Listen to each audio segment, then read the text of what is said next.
I've got a lead gen strategy that is genuinely boring. No ads, no funnels, and no clever marketing hacks that just stop working after 6 weeks. It's simply a list, a message, and a conversation. And for myself, I've managed to sign clients like this, and this. And one of our other clients generated $1.16 million in pipeline in the first 30 days of running this. Now, I've been running outbound for B2B companies for years now. So consultancies, SaaS, wealth managers, recruiters, and we used to be a pure outbound agency. So I know exactly what the fancy stuff actually returns. This strategy wins. And the reason it wins is the same reason why most people won't touch it. So let me tell you what the strategy is, because when you hear it, you're going to be underwhelmed. So all we simply do is we create a podcast for your business and we invite on your dream clients onto the show. So it's a reason to have a conversation with your ideal client, because right now you're sending out emails, you're being transactional. No one is taking the time to actually have a conversation with you. And so what we need to do is figure out, how do we just get people in a room, get our foot in the door and a conversation flowing with the ideal clients that we want to work with. And the reason why people avoid this is because it just seems slow, right? It's one at a time. There's no virality into it. But ultimately, access beats reach in B2B. Okay, if you can access decision makers who you want to work with and the companies you want to work with, that is extremely valuable, because B2B is built on relationships and rapport. And ultimately, if you're doing transactional ways of growing a business, you're going to be missing out on all of that. So right now you're sending out these cold emails. You're saying, hey, do you want to buy my service? Hey, do you want this audit for this thing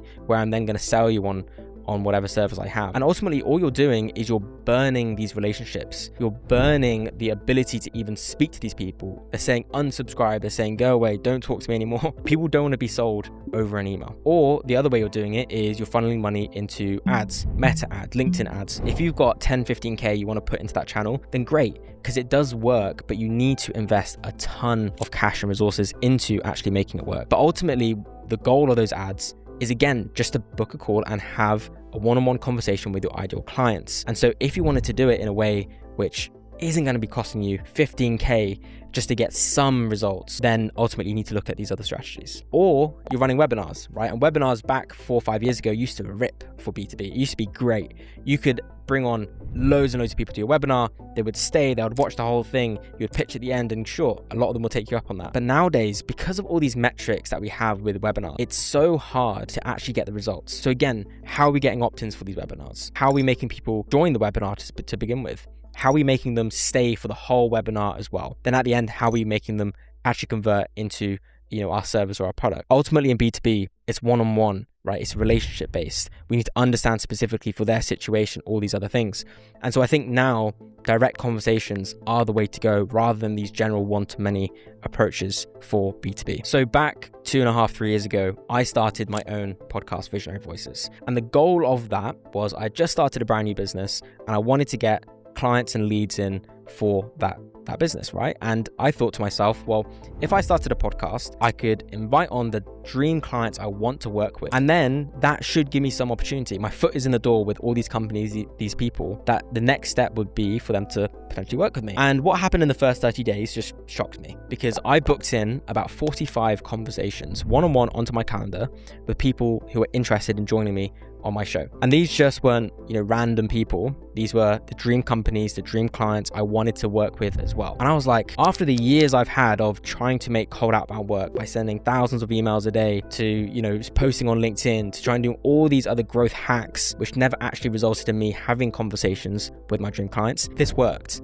And this worked in the first, literally 30 days. And before I released episode 1, I'd already signed up 2 clients for a brand new business. And the reason why they signed with me is because I had a relationship, I built rapport, and ultimately working with me made the most sense. But it only came from the direct conversation I was able to facilitate using the podcast I had. Now, we ran that play for other businesses as well. 200K in pipeline here, $1 million in pipeline there. And those numbers only happen if you get this next part right, which is very, very important, because this whole thing lives or dies on who actually ends up on that list. But first, if you're a B2B founder or a sales leader and your real bottleneck getting in front of the right decision makers, then this system is what you need for your company. So there's a link in the description to book a short call with me or my team. We'll go through exactly who is your ideal client, your sales cycle, and tell you straight away whether or not this fits for your business. And if it doesn't fit, we'll let you know and we'll say so. So you'll still come off that call knowing which channel makes sense for you, and the next steps you should take. The list is where this works or falls apart, and most people spend about 10 minutes on it.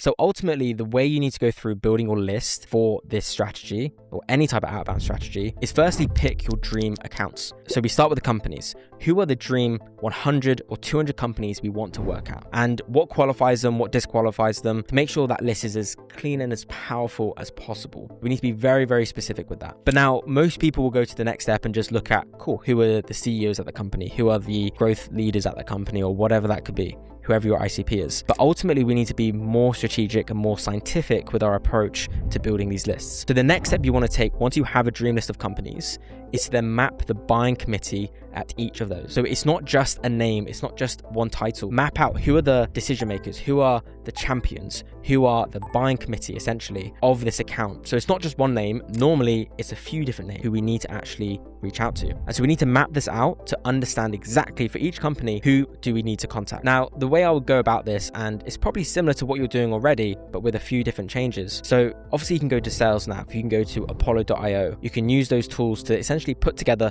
your list of companies, your list of leads as well, on who you want to reach out to. Get the verified emails, get the contacts information as well. But ultimately what you also need to do, and now that we're in this era of AI, is you need to check every single line in your lead list with AI. And the reason why we do this is because ultimately these data platforms, they make mistakes, they make errors. Sometimes their titles aren't correct. Sometimes the metadata on those leads are incorrect as well. And so what we need to do is we need to make sure that, because this list is going to be extremely high quality, is we need to remove anyone who disqualifies for this. So what I recommend you do is, for every single line item that you have on your company list and then also your lead list, is running that through an AI check. You can do that on Clay, you can do that in Claude Code, you can do that across, a few different platforms which allow you to check each row with AI. Now, again, very important that you disqualify and qualify, and we tighten the list as much as we can. Now, signals is interesting. Signals is a very big part of go-to-market workflows these days. And all a signal is where we see some type of potential indicator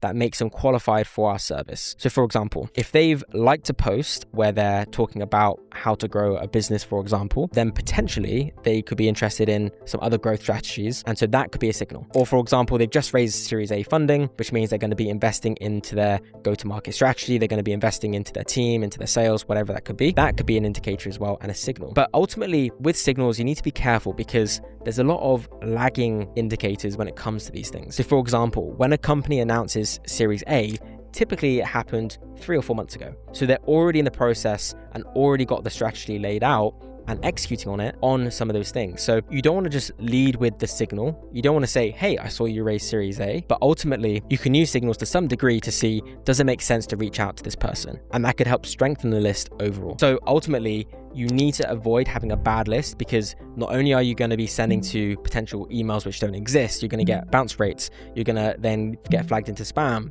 you're then going to have potential replies or meetings booked on your calendar with people you can't even work with. And so it's all going to come down to having a hyper-focused list, dream 100 to 200 companies that you want to go after, and mapping the exact buying committee at those companies as well. So here's an example of a lead list that we've put together. And so we've color coded it with green saying it's been approved, red means it's been rejected, and yellow will mean that we need to review them manually, where the AI wasn't too sure on it. So you can see here what we've done first is we've obviously got the lead name, we've got the contact information from them, the job titles, the company they're at, the email address, their LinkedIn, their other metadata around themselves and the company as well. And so what we've done at the very end with AI is that we've got a check, right? So we've got a person check, an account check as well, to essentially see, does it pass, the reason why it passes, and if it failed, then the reason why it failed as well. And so based on what your ICP is and what the specification around it looks like, is we can then approve or reject on the person level or the account level, depending on all these factors. So you'll see down here that we have a few that have failed. The reason why is because of the type of company most of the time here, that we can see it's not really fitting exactly the specification that we had for this. And we can see as well that when there's a yellow one, is that it needs review,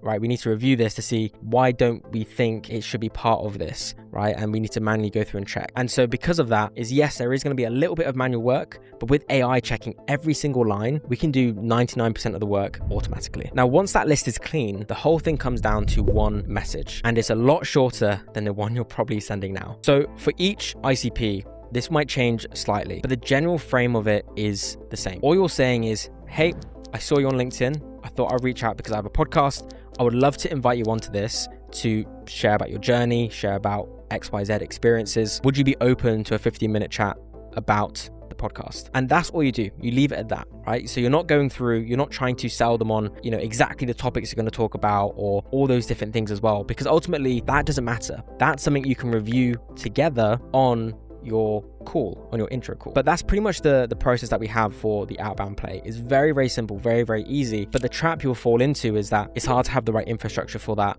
It's hard to handle and track the replies, the meetings booked, the results of it as well. And so ultimately you need to create a system around the outbound process for this, because ultimately if you're sending the exact same message to everyone on the lead list, then you're going to get flagged for spam. They're going to pick up that actually this is a templated email. So you do need to have some type of or some level of personalization within these messages and in these invites, and not only stick to just email as well, right? Because email is one channel, but you have loads of others. You have cold calling, you have LinkedIn, you can do a lot of different channels as well with this, but the core premise of the invitation is the same. Now, once you've had a conversation with someone, right, you've built a relationship, you've built rapport, and it's very clear and easy to know that, hey, we want them on the podcast. It makes sense. They're a good person, and ultimately I enjoy speaking with them. That then you can also layer in some discovery questions within that first chat. So whilst you're talking about the podcast, you can also ask about, hey, what's going on in the company right now? Like, what are you struggling with? What are you currently building out? And ultimately, you just want to learn about their situation, because the best way to sell into B2B is to fully immerse yourself and understand where they currently are at. Now, we see it all the time in,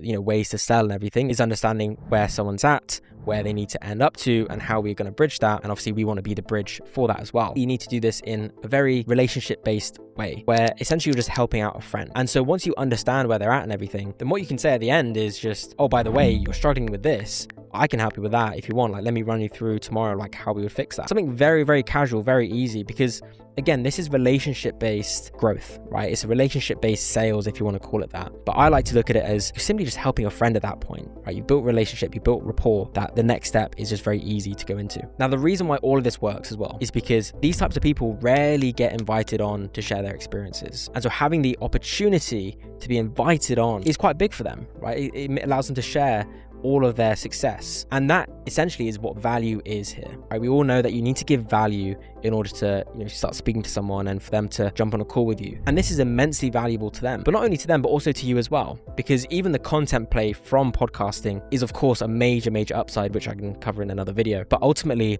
that's the reason why they say yes to joining you on this show. So now you know how we start these conversations, but the next part is the bit that almost everyone leaves on the table to actually generate all of the results that you're looking for from this, and for it to be a very sustainable growth channel for you as well. Every conversation you have should be feeding 2 or 3 more, and this is where the boring strategy quietly compounds. So essentially what you want to do is not only do you want to invite on ideal clients, right, to this type of podcast, but referral partners is the best strategy to use with this. And the reason for this is because of leverage. So in the previous scenario that we mentioned is you can have these one-to-one conversations, fine. But what if you could have a one-to-one conversation that could then open up the platform to potentially 50 or 20 or even 10 other conversations with your ideal clients? And so if you can invite on referral partners or channel partners, then ultimately that is what's going to really, really give you the big pipeline number that you're going to be chasing as you grow your B2B company. And for context, I had on one guest onto my show, and over the last 12 months, I've been referred about 9 clients so far, which is crazy, right? So that's a 9x or 900% more value I've gotten from like one conversation rather than just like a direct one-on-one conversation with my ideal client. And so it's very, very leveraged. And then ultimately at the end of this is you need to then leverage the content better as well. So once you've done all of this, right, you've been really leveraging the way that you've been prospecting people, bringing on referral partners, having amazing conversations, is then the content also can work for you as well to create not only awareness and inbound, but also open the door to more relationships with people that you can work with. And so what you want to be doing is use the founders' profiles. So if you're in a company, you've got a C-suite team and you've got a podcast, then great. Your C-suite team needs to be posting the clips, not your company page. You get more reach, you get more awareness, but you can also then tag the guests that you've had on, and the guest network is more people like that guest, which means that they can be also more referral partners and more potential ideal client personas as well. Now, when people engage with those clips, then you can also take it a step further and scrape out who's engaged with it. And again, you're going to find some diamonds in there. You're going to find some people who match your referral partner list or your ideal client list. and then you can outreach to them as well. And now it becomes warm. It becomes very easy to have that conversation because they've seen your face. The other thing you get by sharing the clips and the content is borrowed authority. I did an interview with Adam Robinson. He's got 200,000+ followers on LinkedIn. And this was, about a year and a half, 2 years ago. And when I posted a clip of us, I got 3 times the amount of engagement that I would normally get because I tagged him in. His network saw it, had a few people like it, a couple people messaged me as well, and I actually managed to sign a client from that one clip I posted, which is just insane. And so when it comes down to getting this channel up and running, this is what month 1 looks like. So month 1, you need to do the setup, you need to do the research, the branding of the podcast, making sure it's on brand with firstly who your ICP is, the business as well, putting the list together, refining the list, understanding your ideal client personas. All those things needs to be done in this first month. Now, month 2 and 3 and 4, you need to start running this play. You need to start booking these intro calls and start assessing, are the conversations you having actually with qualified people? Put aside the opportunities you get from those conversations to start with, but firstly, just are they qualified, yes or no? If yes, then what you need to start implementing in is the next logical step is, are you then getting a next follow-up step booked in with them, either after the intro call or after the podcast recording? And then if that's a yes as well, then you can start looking at the content and how the content is actually probably bringing in some type of inbound or awareness as well, and starting to track that as well. And so you need to track not just downloads, because that really isn't that important here, but you need to track qualified conversations, the amount of people taking a next step, and then the content as well. How many inbound leads are you getting? How much awareness are you getting? How many people who fit your ICP are engaging with the content as well? If the thing slowing your growth down is access to the right people, then this is the channel I'd back over anything else, boring or not. The link's in the description. Book a short call with me or my team, and we'll work out whether this model fits your business or whether something else suits you better. If it's not right for you, we'll tell you on the call, and we'll see you in the next one.